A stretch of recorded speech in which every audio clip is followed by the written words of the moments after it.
Hello everyone, I'm here to present my action research which title is Implementation of Communicative Activities to Increase English Interaction in English as a Foreign Language Adult Learners. I did this research because I found an issue among all the abilities that have to be developed in order to learn a language, in this case English. With adult students, the ability that presents more problems is speaking, since the students show lack of confidence, low motivation, and because of course most of the time students are afraid of making mistakes when they speak.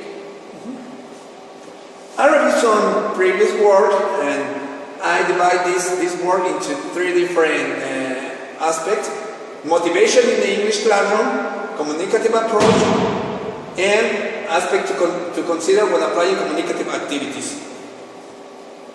First, about motivation, we can mention what Noamen says. He said that motivation could be defined as the forces that account for the arousal, selection, direction, and most importantly, continuation of a behavior. Nevitt mentioned as well that it is very important to give students the desired motives to get them to perform in the best way possible. About communicative approach, Moss and Ross Feldman revealed that the real purposes of the communicative activities are to find information in case of the students they have to talk about themselves and learn about culture as well. Some studies that I reviewed that propose the use of communicative activities are the one done by the British Council, Ways to Encourage More Use of English, and the one done by Matza in 2012, who proposes the use of simulation of situations that are presented outside the classroom in the classroom. Okay, an aspect to be considered when applying communicative activities proposed by me is to bring tasks within student experience, what they already know, allow them to work collaboratively, and of course not let them do it all the time by themselves. We have to guide students, and as well we have to consider students' needs and abilities at the moment when we apply those activities. Right now it proposes as a complement the use of tutorial sessions too. About the research itself, first the participants are, we work with 12 students. They were in third semester, the last semester of the institution. 7 were female and 5 male. Their ages were between 18 and 35 years. I have the participation of a critical friend as well and a data collector. The data collection methods were the checklist, focusing on a specific aspect of the interaction in the classroom, and a teaching journal. Basically, the teaching journal was based on the reflection after class by the teacher. Okay, the data were collected in two different moments, phase 1 and phase 2.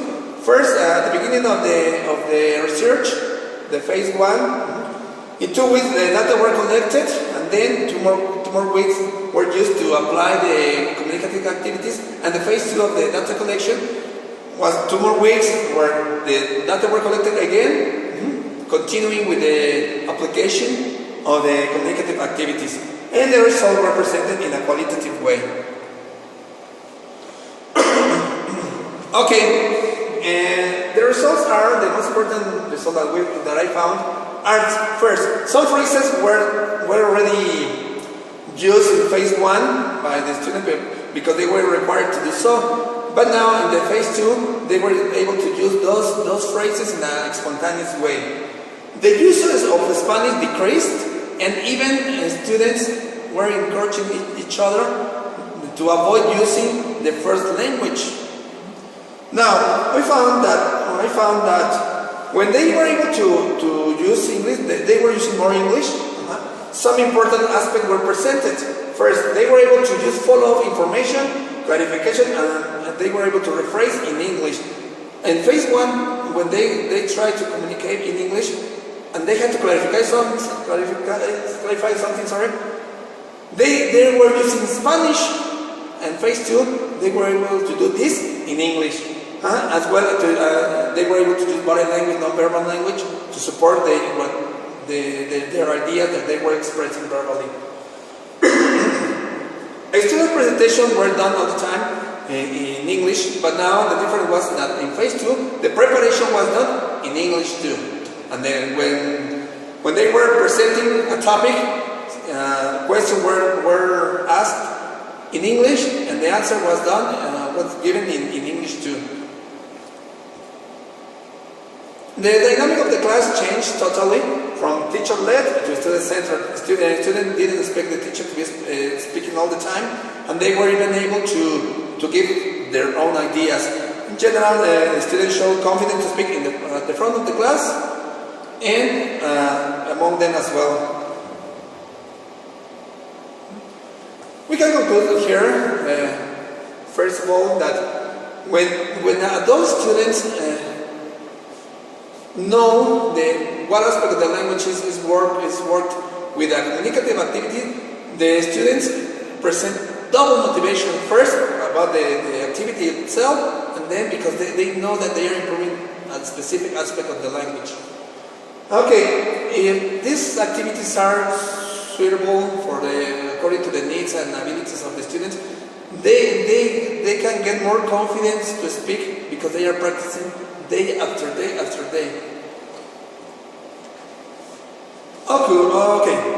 The feedback, of course, has to be focused, as a conclusion, on the meaning rather than the form, because in this way the students are not afraid of being stopped to be corrected all the time. If they make mistakes, they can have more fluency, more communication.